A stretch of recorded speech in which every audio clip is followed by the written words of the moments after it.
السلام عليكم ورحمة الله وبركاته. إن الحمد لله نحمده ونستعينه ونستغفره ونعوذ بالله من شرور أنفسنا ومن سيئات أعمالنا. من يهده الله فلا مضل له ومن يضلل فلا هادي له. وأشهد أن لا إله إلا الله وحده لا شريك له وأشهد أن محمدا عبده ورسوله.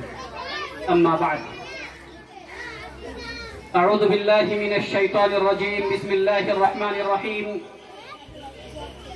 رب اشرح لي صدري ويسر لي أمري واحلل عقدة من لساني يفقهوا قولي. رب زدني علما. وقال تعالى في موضع آخر: وقل اعملوا فسيرى الله عملكم ورسوله والمؤمنون وستردون إلى عالم الغيب والشهادة. وقال النبي الكريم عليه الصلاة والسلام: طلب العلم فريضة على كل مسلم. সম্মানিত উপস্থিতি, মেহমানানে খুসুসি, স্নেহের ছাত্রছাত্রীরা, আল্লাহ তাআলা শিখিয়ে দিতেন না যে রব্বানা আতিনা ফিদ দুনিয়া হাসানা, মানে প্রথমে চাইলেন কি যে এই পৃথিবীর বুকে যত রকমের ভালাই, যত রকমের কল্যাণ আছে, সেই কল্যাণগুলো আল্লাহ তাআলা আমাদেরকে দান করুন। ওয়া ফিল আখিরাতি হাসানা, এবং কিয়ামতের দিনেও আমাদেরকে হাসানা এবং ভালাই যা কিছু সম্ভব সেগুলো আমাদেরকে দান করুন। তাহলে এই আয়াত দ্বারা বুঝতে পারছি যে আমরাকে আমাদের সন্তানদের ইহকালেও সাকসেস এবং পরকালেও সাকসেস করা অনিবার্য, অপরিহার্য। এখানে বলতে চাইছি যে আল্লাহ তাআলা যেহেতু ইহকাল এবং পরকালের জন্যই আমাদেরকে সৃষ্টি করেছেন, আর আল্লাহ তাআলা বলেছেন যে তোমরা আল্লাহর পথে খরচ করো, আল্লাহর পথে দান ধ্যান করো, মসজিদে, মাদ্রাসায়, আরো অন্যান্য প্রতিষ্ঠানে তোমরা আল্লাহর পথে খরচ করো। তো খরচটা কারা করবে? যারা সেই রকমের প্রতিষ্ঠান চালাচ্ছে ওদের উপরে খরচ করবে কারা? এই রকম মাদ্রাসা, মসজিদ, আরো ইসলামী প্রতিষ্ঠান যেগুলোতে ফিস নেওয়া হয় না, বা যাতে যেসব প্রতিষ্ঠানে দুস্থ গরিব লোকদের সন্তান লেখাপড়া করে, সেই প্রতিষ্ঠানগুলো চালাবে কে? ওইগুলোতে পয়সা দেবে কে? যদি আমরা শুধু মুসল্লায় বসে, নামাজে বসে, মসজিদে বসে যদি বসে থাকাটাই যদি আমাদের জীবনের উদ্দেশ্য হতো, তাহলে কিন্তু আল্লাহ তাআলা এই খরচ করার আদেশটা দিতেন না। তার কারণ যখন যুদ্ধ, নবী করিম সাল্লাল্লাহু আলাইহি সাল্লামের যুগে যুদ্ধ হয়েছিল, বা যখন ফান্ডের, যখন পয়সার প্রয়োজন হয়েছিল, তখন কিন্তু নবী করিম সাল্লাল্লাহু আলাইহি সাল্লাম যখন পয়সার জন্য অনুরোধ করলেন যে সাহাবা কেরাম, তোমাদের কাছে যার যতটা ক্ষমতা আছে তোমরা দান ধ্যান করো, আর দান ধ্যান না করলে কিন্তু আমরা আমাদের ফৌজকে, আমাদের আর্মিকে, আমাদের সৈন্যদলকে আমরা তৈরি করতে পারবো না। তার কারণ কি? ইহকালে পয়সার প্রয়োজন আছে, আর এই পয়সা কিন্তু মসজিদে বসে থেকে পয়সা হবে না। তার কারণ আল্লাহ তাআলা বলছেন কি, ইয়া আইয়ুহাল্লাযীনা আমানু ইযা নুদিয়া লিস-সালাতি মিন ইয়াউমিল জুমআ ফাসআউ ইলা যিকরিল্লাহি ওয়া যারুল বাই' যালিকুম খায়রুল লাকুম ইন কুনতুম তা'লামুন। তারপর বলছেন কি, ফাইযা কুদিয়াতিস সালাতু ফান্তাশিরু ফিল আরদ। যখন তোমাদের নামাজ শেষ হয়ে যাবে, নামাজের কাজকর্ম, নামাজ যখন পড়ে নিলে, নামাজ পড়ে নেওয়ার পরে কিন্তু তোমরা মসজিদে বসে থেকো না। ফাইদা কুদিয়াতিস সালাতু ফান্তাশিরু ফিল আরদ, তোমরা জমিনের বুকে ছড়িয়ে যাও, জমিনে এখানে ওখানে যাও, নিজের রুজি রোজগার তালাশ করো। বাড়িতে বসে থাকতে হাঁটতে হবে না, মসজিদে বসে থাকতে হবে না। তার কারণ নামাজটা শুধু মসজিদে পড়তে হবে, তারপরে তোমাকে নিজের রুজি রোজগার কামাবার জন্য তোমাকে বাইরে বের হতে হবে। দেশ ছাড়তে হতে পারে, তোমার বাড়ি ছাড়তে হতে পারে, মসজিদ ছাড়তে হতে পারে, কিন্তু তোমাকে রুজি রোজগার কামাতে হবে। মানে আল ইয়াদুল উলিয়া খায়রুম মিনাল ইয়াদিস সুফলা। আল্লাহ তাআলা বলছেন কি, নবী করিম সাল্লাল্লাহু আলাইহি সাল্লামের হাদিসে ক্লিয়ার বলছে, আল ইয়াদুল উলিয়া খায়রুম মিন ইয়াদিস সুফলা। তার মানে কি, যেই হাতটা দান করবে, যেই হাত দান করবে সেই হাতটা বেশি উত্তম সেই হাত থেকে যে হাতটা দান গ্রহণ করবে। যে দান গ্রহণ করবে ওর হাতটা নিচে থাকে, ওটাকে বলা হয় ইয়াদিস সুফলা। আর খায়র মানে সব থেকে বেটার, বেস্ট, ভালো হাত কোনটা? যেই হাতটা দান করলো। আপনি 10 টাকা 5 টাকা যদি মসজিদের নাম করেন, কোন মাদ্রাসা থেকে দান করেন, আপনার পয়সা দিয়ে ওই সব মাদ্রাসা ওই সব মসজিদ চলছে। আপনি যদি ওখানে দান করছেন, আর যে মৌলভী সাহেব, যে মোতাওয়াল্লি, যে ম্যানেজমেন্ট ওই দানটা নিচ্ছে, ওদের হাত চাইতে আপনার হাতটা বেশি উন্নত, বেশি মানে প্রশংসনীয়। এখান থেকে কি বুঝলাম? যে ইসলাম পয়সা ছাড়া চলবে না, পয়সা অনিবার্য। আজকে ভারতবর্ষের বুকে যে পরিস্থিতিতে আমরা আছি, এখানে যদি আমরা মসজিদ, মুসলমানদের অবস্থা আজ পর্যন্ত যে জায়গাতে আছে, সেই জায়গাতে থেকে আরো উন্নত হতো, আরো উন্নত থাকা সম্ভব ছিল যদি আমরা মুসলমানরা আজ থেকে প্রায় 20 বছর আগে যদি বুঝে যেতাম যে দুনিয়াবি তালিম, ইহকালের জ্ঞান, ডক্টরি, ইঞ্জিনিয়ার, সায়েন্টিস্ট, আরো কিছু যত রকমের মানে ইহকালের জ্ঞান আছে, সেইগুলো অনিবার্য। আল্লাহ তাআলা কোরআনের মধ্যে বলছেন কি, ওয়ালতাকুম মিনকুম উম্মাতুন ইয়াদউনা ইলাল খায়র ওয়া ইয়া'মুরুনা বিল মা'রুফ ওয়া ইয়ানহাউনা আনিল মুনকার। অর্থাৎ তোমাদের মধ্যে কোন একটা গ্রুপ হতে হবে, একটা দল থাকতে হবে, যেই দলটা আল্লাহর দিকে ডাক দিবে, আল্লাহর পথের দিকে আহ্বান করবে, আল্লাহর পথকে তারা জানবে, ইসলামের খুঁটিনাটি তারা জানবে, জেনে ইসলামের দিকে ডাক দেবে। আল্লাহ তাআলা বলছেন কি, ওয়ালতাকুম মিনকুম উম্মাহ, মানে একটা গ্রুপ থাকতে হবে, দল থাকতে হবে। একটা যদি বারহাস গ্রাম, এই বারহাস গ্রামের মধ্যে সবাই ডাক্তার হয়ে গেলে চলবে না, সবাই ইঞ্জিনিয়ার হয়ে গেলে চলবে না, সবাই আর কিছু হয়ে গেলে চলবে না। কাউকে হতে হবে ডাক্তার, কাউকে হতে হবে ইঞ্জিনিয়ার, কাউকে হতে হবে আর কিছু, কাউকে হতে হবে লয়ার, কাউকে হতে হবে অ্যাডভোকেট। তার সাথে সাথে একজন আলেমের দরকার আছে, একজন মুয়াজ্জিনের দরকার আছে, একজন ইমামের দরকার আছে, সব রকমের জ্ঞানের প্রয়োজন আছে। এখান থেকে সারমর্ম আমি যেটা বোঝাতে চাইছি যে একজন মৌলভী সাহেব হওয়া যেমন জরুরি, গ্রামের মধ্যে ডাক্তার থাকাও তেমনই জরুরি, ওই রকমই একজন ইঞ্জিনিয়ার থাকাও জরুরি, ওই রকমই একজন ওই রকমই আরো সব বিষয়ের পারদর্শী থাকা অনিবার্য। মানে এই পৃথিবীর বুকে যদি আমরাকে বাস করতে হয়, একজন ব্যাংকারও থাকতে হবে। ব্রেনটাকে আমাদের ক্লিয়ার করে নিতে হবে যে ইসলামী জ্ঞানের সাথে সাথে দুনিয়াবি জ্ঞান অনিবার্য। তবে শুধু দুনিয়াবি জ্ঞান যদি থাকে তাহলে কিন্তু আমরা সবকিছু হারিয়ে ফেলবো, অন্যথা আমাদের অবস্থা খুব শোচনীয় হতে পারে। এই জন্যই আল বালাগ মডেল স্কুল তত্ত্বাবধানে Al Balagh educational and welfare trust, Al Balagh educational welfare ট্রাস্টের আন্ডারে বর্তমানে আল বালাগ মডেল স্কুল চলছে। আর এই আল বালাগের মডেল স্কুলের কর্তৃপক্ষ আমরা চিন্তা ভাবনা করে রেখেছি যে আজকের যুগে, আজকের সমাজে যদি আমরা মুসলমান, যদি আমরা অন্যদের সাথে টক্কর দিতে চাই, অন্যদের সাথে মানে পায়ে পা মিলিয়ে চলতে চাই, তাহলে কিন্তু আমাকে সব ফিল্ডেই পারদর্শী হতে হবে। তার কারণ অনেকদিন আগে কানাডার একটা সায়েন্টিস্ট বলেছিল যে পৃথিবীর বুকে মুসলমানদের বেঁচে থাকার কোনো অধিকার নেই। আজ থেকে প্রায় 10 বছর আগে বলেছিল পৃথিবীর বুকে মুসলমানদের বেঁচে থাকার কোনো অধিকার নেই। কেন? যে তারা এই পৃথিবীকে গড়তে, এই পৃথিবীকে বানাতে, এই পৃথিবীকে উন্নত করতে তাদের কোনো অবদান নেই। কি আমাদেরকে কোনো অবদান নেই? সত্যিকারই বর্তমানে মানে অবস্থান এইরকমই। আমরা এরোপ্লেন ব্যবহার করছি, আমরা বিদেশে যাচ্ছি, হজ করতে যাচ্ছি, উমরা করতে যাচ্ছি, প্লেন ব্যবহার করছি, এরোপ্লেন ব্যবহার করছি, কিন্তু প্লেন ওই সায়েন্টিস্ট, ওই ইঞ্জিনিয়ারিং ফিল্ডে আমার কি অবদান রয়েছে? আমরা বিল্ডিং তৈরি করছি, আমাদের মধ্যে ইঞ্জিনিয়ার কয়টা রয়েছে? আমরা আরো কিছু করছি, আমরা ডাক্তারি লাইনে করছি, অসুখ বেশিরভাগ মুসলমানদের মধ্যেই। আর আমরা বলে থাকি যে 5 ওয়াক্ত নামাজ পড়ো, ভালো কাজ করো, অসুখ হবে না, কিন্তু মুসলমানদের মধ্যেই বেশি অসুখ। তার কারণ কি?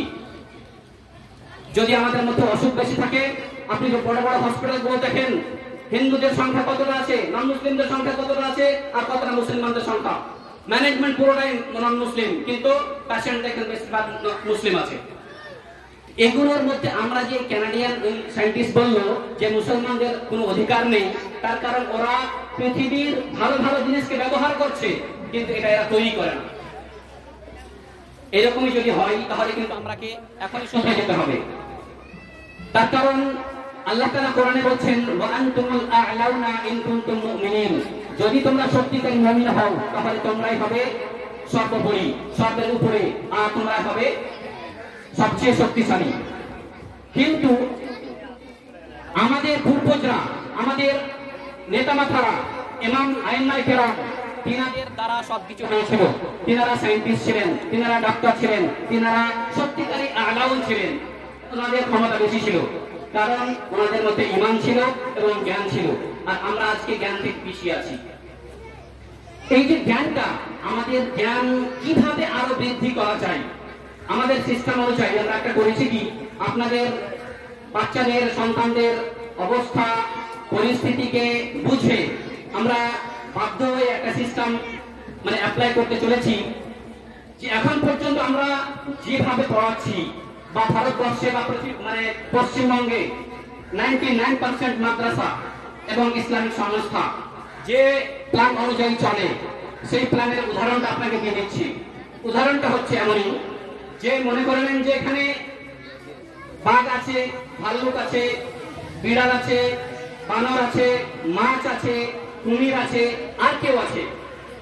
সবাইকে আমরা করছি কি, এরাকে সবাইকে বলছি যে তোমাদের টেস্ট নেওয়া হবে, পরীক্ষা নেওয়া হবে।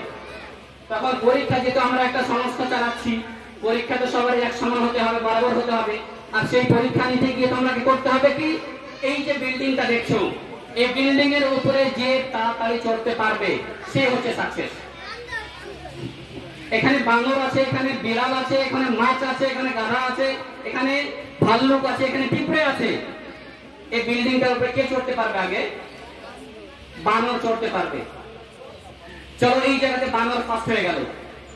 তারপরে আবার বললাম যে এই যে এখানে খালটা দেখছো, বিলটা দেখছো, এই বিলে যতটা জল আছে, পুরো জল এখান থেকে নিয়ে ওই পুকুর পর্যন্ত সবাইকে যে তাড়াতাড়ি যেতে পারবে পানির ভিতর দিয়ে, সে ফার্স্ট হবে। এবার তখন কি হবে? মাছ ফার্স্ট হবে। আবার বলে দেওয়া হলো যে এইখান থেকে এই যে গাছটা আছে, এই গাছ থেকে কান্তিপুরের মাদ্রাসার ফিল্ডে যে আমের গাছ লাগা আছে, ওই আমের গাছে কে তাড়াতাড়ি পৌঁছাতে পারবে? তখন দেখা গেল পাখিগুলো আছে, ওরা তখন পৌঁছে গেল তাড়াতাড়ি করে। আমাদের ছাত্রদের সিচুয়েশনটা এইরকমই হয়ে আছে। একজন আছে যে বানর চড়ে গেল, এখানে ফার্স্ট হয়ে গেল, আরেকজন মাছ ওখানে ফার্স্ট হয়ে গেল, আরেকজন পাখি ওখানে ফার্স্ট হয়ে গেল, আরেকজন আর কিছুতে ফার্স্ট হয়ে গেল। কিন্তু আমরা এই রকম প্রতিভা সবারই মধ্যে, প্রত্যেকটা ছাত্রের মধ্যে আলাদা আলাদা প্রতিভা আছে। আর ওই আলাদা প্রতিভাকে আমরা চিনতে পারি না, তখন করছি কি, সবাইকে একই ডান্ডা দিয়ে আঘাচ্ছি, একই ডান্ডা দিয়ে মারছি, আর মেরে তখন ওসবকে নষ্ট করছি। যে হয়তো ডান্ডা খেয়ে সহ্য করে নিলে কিছু হয়তো হয়ে গেল, আর যে হয়তো পারলে না, যেহেতু ওই ফিল্ডে ওর লাইন ব্রেন চলে না, তখন ওই ছেলেটা ছেড়া লেখাপড়া ছাড়তে বাধ্য হয়ে গেল। আর বাধ্য হয়ে যাওয়া লাস্টে তখন ওই ছেলেটা লেখাপড়া ছেড়ে দেওয়ার পরে ও কিন্তু আর যেমন তেমন হয়ে থাকবে না, ওই থেকে ভালো একটা গুন্ডা হবে, বা আর কিছু একটা ঠগ হবে, বা আর কিছু একটা হবে, কিংবা একটা শয়তান হবে। আমরা যে সিস্টেমটা চালাচ্ছি সাধারণত আমাদের সমাজে, কে মাছ আছে, কে গাধা আছে, কে বিড়াল আছে, কে বানর আছে, কে বাঘ আছে, কে ভাল্লুক আছে, আমরা যাচাই করার চেষ্টা করি না। আমরা সবাই করছি কি, সবাইকে একই ডান্ডায় হাঁটছি, আর সবাইকে তখন বলছি না তোমাকে 500 টাকা বাপমা চেয়ে নিচ্ছি, বাপমা করে দিচ্ছি যে আমাকে ইঞ্জিনিয়ার হতে হবে না, আর কিছু হতে হবে। বাপ মায়ের এটা করণীয় নয়। বাপ মা হচ্ছে শুধু সাস্টেইনার। আপনাকে আপনার দায়িত্ব, যা বাচ্চার যা কিছু প্রয়োজন সেটাকে আপনি পূরণ করেন। আপনার বাচ্চা কি হতে পারবে সে বাচ্চা নিজে এবং তার শিক্ষক নির্ধারণ করবে। শিক্ষক বুঝতে পারবে যে এই ছেলেটা কি লাইনে যাওয়া দরকার, ছাত্ররা নিজে বুঝতে পারবে যে আমার কি সাবজেক্টে আমার ব্রেন বেশি চলছে। এই জন্য তখন আমরা একটা সিস্টেম লাগু করেছি কি, AB Edutech Consulting. AB Edutech Consulting এর আন্ডারে সার্টিফাইড কোচ, আমি একটা কোর্স করা হয়েছে এখানে, সাইকোলজিস্ট কোর্স। এই কোর্সের আন্ডারে আপনার psychometric test, DMIT test, study skill test, mid brain activation, এইরকম জিনিসগুলো আমাদের মধ্যে টেস্ট গুলো আছে। আমরা আমাদের ছাত্রদের প্রতিভাকে বের করতে চাইছি। আর প্রতিভাকে বের করা সম্ভব তখনই হবে যখন ওদের কোনো সায়েন্টিফিক্যালি প্রুফ মেথড দ্বারা ওদের টেস্ট করা হবে। আমরা যেটা এখানে করতে চাইছি সেটা, প্রত্যেকটা ছাত্র 10টা আঙুলের প্রিন্ট নেব। আঙুলের 10টা প্রিন্ট, যখন 1 বছর থেকে নিয়ে বুড়ো মরণ পর্যন্ত এই টেস্টটা করা সম্ভব। জন্মগতভাবে ওই ছাত্রটা ওই ছাত্রটা ওই ছেলেটা বা ওই মেয়েটা কি কি প্রতিভা নিয়ে কি কি ব্রেন নিয়ে জন্ম হয়েছে।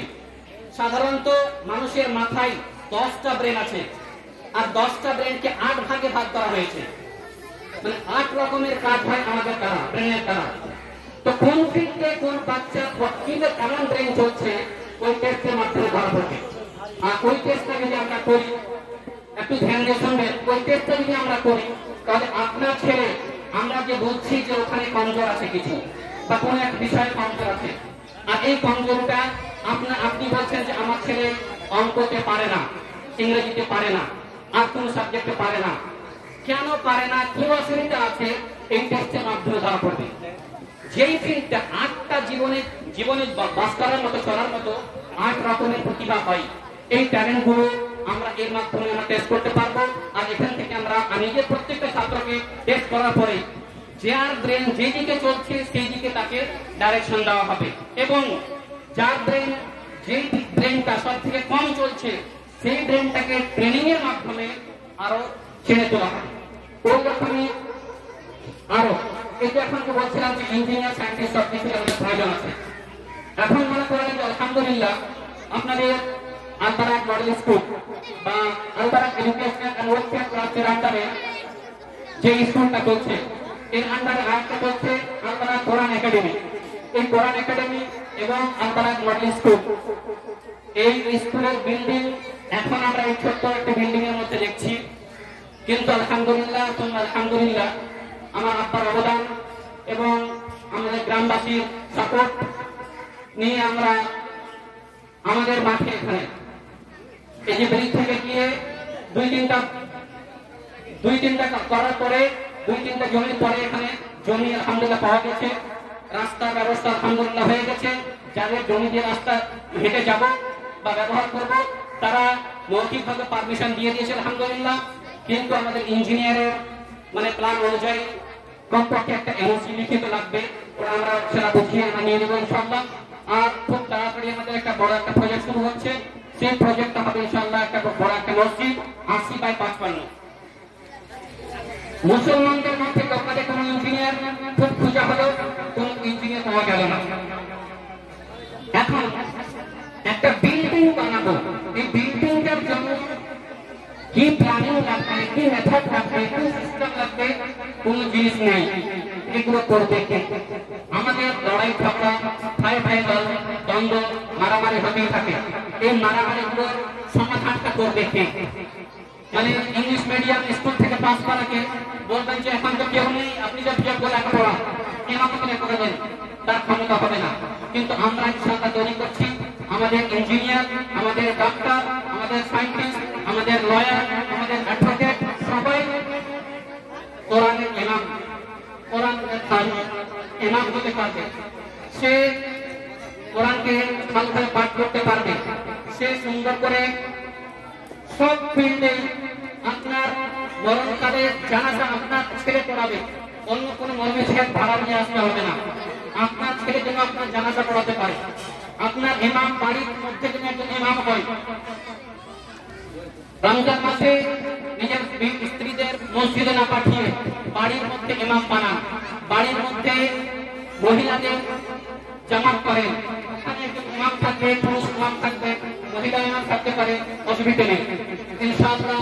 এই ধরনের আমাদের প্ল্যান, আমাদের পরিকাঠামো, এই পরিকাঠামোকে আমরা আগে বাড়াতে চাই, এর জন্য আপনাদের সাপোর্ট রয়েছে না বলে আমি আগামী ফাংশনের জন্য, আগামী যেটা পারফরমেন্স আছে তার জন্য আমি রিকোয়েস্ট করব যে দয়া করে আপনারা প্রোগ্রামকে আগে, আর আমার এই প্রতিষ্ঠানকে আগে বাড়াবার জন্য যা কিছু সাপোর্ট এবং যা কিছু মানে সাজেশনের প্রয়োজন আছে আমি আপনাদের কাছেই সেটা আশা করব।